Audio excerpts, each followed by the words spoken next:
Bonjour, ici Samuel pour la vidéo du projet sur la standardisation des processus logistiques de l'usine de Plessisville. Notre équipe est composée de Laurence, Gabriel, moi-même, Caroline et Jessie. Pour ce qui est du plan de la présentation, il y aura une présentation de l'entreprise, des particularités du marché laitier, du mandat et des objectifs du projet, ainsi qu'un résumé des étapes à suivre, une description des étapes effectuées jusqu'à maintenant, ainsi qu'un résumé des étapes, défis et des opportunités à venir. On va faire une brève présentation de l'usine. En fait, l'usine de Plessisville produit du beurre et de la poudre de lait pour la filière AgroPure. Ce qui est de la place de l'usine au sein d'AgroPure, on voit que l'usine de Plessisville produit environ près de 200 millions de litres de lait qui sont transformés en 2018. Donc, c'est une usine de taille moyenne pour AgroPure. Elle est en production 24 heures sur 24, 7 jours sur 7. Il n'y a en fait aucun shutdown. Pour ce qui est de la production réelle de poudre, on voit que celle-ci est majoritairement occupée par les produits contenant du lait et ses mélanges. La production équivaut à environ 37 000 vaches par année. Pour ce qui est des particularités du marché, il est possible de constater l'ordre hiérarchique des priorités pour l'entreprise AgroPure. En effet, le lait et le yogourt ont des volumes garantis, ce qui veut dire que les usines de transformation sont approvisionnées selon leurs demandes. Pour ce qui est de l'usine de Plessisville qui œuvre dans la production de beurre et de poudre, on voit que cette dernière se fait approvisionner en dernier et possède donc un rôle de flexibilité et de tampon. Par exemple, si l'on note des pertes de marché pour les classes supérieures, il y a une hausse de l'approvisionnement pour l'usine de Plessisville. Donc ici, on peut voir un petit peu le réseau logistique de l'entreprise avec les autres usines d'AgroPure, selon le type de produit.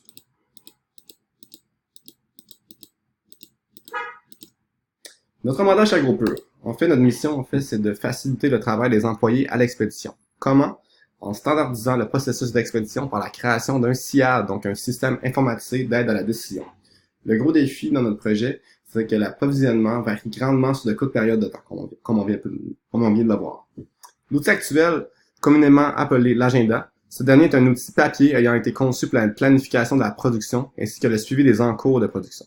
Il est intimement lié au processus des expéditions. Donc ici, on peut voir un petit peu le fonctionnement et la disposition de l'agenda par rapport aux autres processus dans la chaîne logistique. On voit que ce dernier a pour objectif la planification, la coordination, tout en ayant un droit de regard sur la qualité pour l'expédition. Résumé des étapes à suivre. Donc ici, on a fait un diagramme de Gantt de l'entièreté du projet. Donc les étapes en vert sont terminées, les étapes en orange sont en cours de route. En rouge, ça veut dire c'est ce qu'on a à remettre. Et en rose, ce n'est pas encore commencé. Donc, on peut voir que la phase 2 et 3 sont en cours de production. Que la phase 4, pour le contrôle et le suivi, seront faits dans les prochaines semaines. Pour ce qui est de la description des étapes effectuées jusqu'à maintenant. Donc, dans un premier temps, étant donné que c'est un stage que Gabriel a fait, il faut qu'il nous explique un petit peu l'entreprise, entre autres, et de tous les processus d'expédition. Ça nous a permis de faire la rédaction de la fiche du projet. Pour vraiment bien comprendre, la création de la carte conceptuelle nous a permis d'avoir accès vraiment à toutes les informations nécessaires pour pouvoir mettre en œuvre notre SIAD. Donc, la carte conceptuelle suivante a été créée.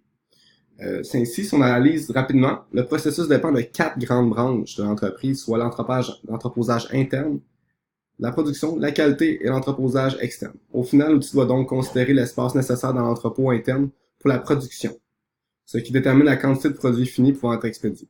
Aussi, puisque la production varie en fonction des intrants reçus par l'usine de Plessisville, l'outil doit gérer la variabilité de la production. La qualité doit également être prise en compte, puisqu'un lot rejeté fait varier les lots qui sont expédiés. Puis finalement, il faut également considérer la quantité maximale de palettes par voyage selon la période de l'année.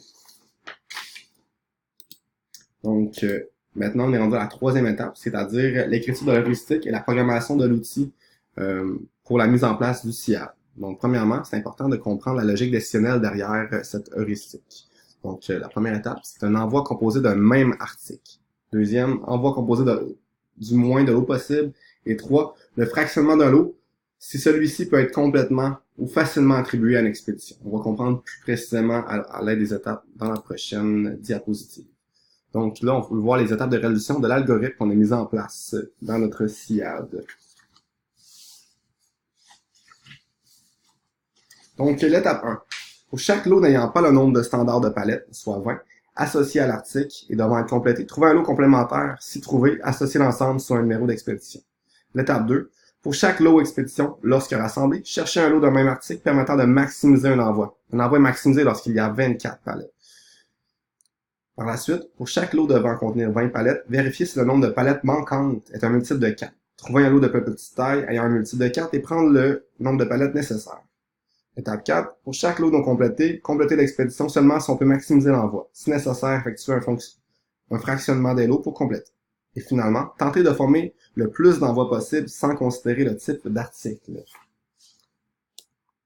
Donc, ici, on peut voir les étapes qui nous restent à faire pour la mise en place du SIAD. Donc, maintenant, on est en communication constante avec les gens de la logistique appelée civile et on essaie de faire nos preuves du concept, de régler les bugs et pour avoir éventuellement une implantation et pour la suite, un suivi.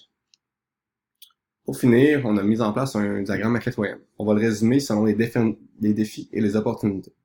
Pour ce qui est des défis, on peut dire que la culture organisationnelle est fortement résistante au changement, ce qui s'accentue par le fait que le chef de la planification logistique vient de quitter. Ainsi, ils ont peur qu'un nouvel outil ne vienne que compliquer leur tâche et que s'il y a quelque chose qui ne fonctionne plus, du côté informatique, personne ne soit en mesure de les aider. Pour ce qui est des opportunités, la revue des processus était déjà entamée, donc la porte est ouverte pour continuer dans cette lignée. Ainsi, puisque les processus sont dépendants l'un de l'autre, il devient favorable pour eux que l'ensemble soit revu et standardisé.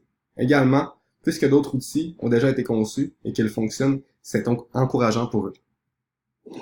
Donc, je vous remercie de votre écoute et à la prochaine!